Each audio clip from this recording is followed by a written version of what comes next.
So what we're going to do is we're going to give you 3 categories of people. Now, I hate systems that put people into categories, but this is just true. I'm sorry. Actually, I didn't make it up. It's right there in the pages of the Bible, but it's also documented by a lot of other research, which uses a little friendlier names, but let's use the ones the Bible uses. It says that some people are wise, some people are fools, and some people are just plain old bad.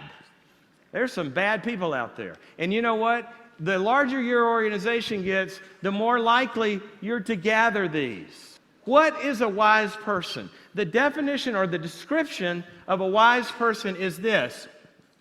When the light comes to them, that person adjusts themselves to match the light. When the truth comes to them, they change something, themselves or something, to match reality. That's wisdom.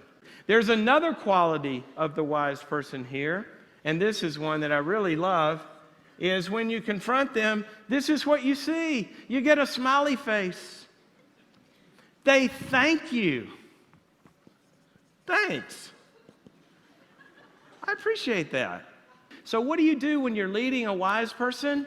What are the leadership strategies? You talk to them. Talking helps. Somebody's listening. So you coach them. You give them feedback.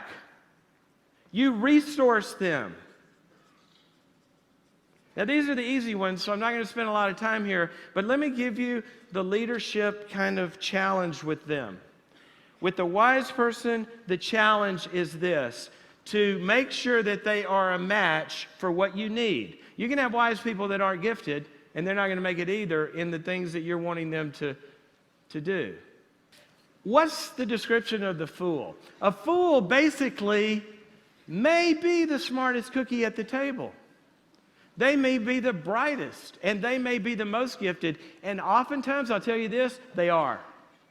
And that's how they've gotten as far as they've gotten with this other character problem they have, because they are so gifted, and because of the results they can get, and their charisma, and they really do produce a lot of times. But here's the problem. With the wise person, when the light comes, they adjust themselves to the light. With the fool, when the light shows up, you know what they try to do? They adjust the light. It hurts their eyes. They're allergic to it. And they try to dim it. And they try to adjust the truth. And see this smiley face here? Not what you get. They're not happy to hear this. And a lot of times they get angry.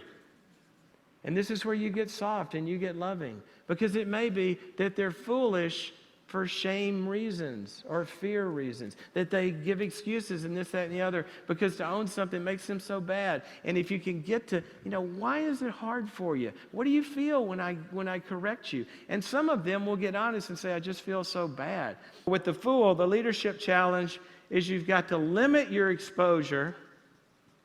You've got to make it clear about the consequences. You've got to give them a choice, and then you've got to follow through.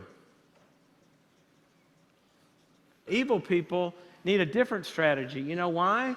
Because they have destruction in their hearts. They want to inflict pain. And I've seen this, and you've got to believe it. So I'll leave you with this.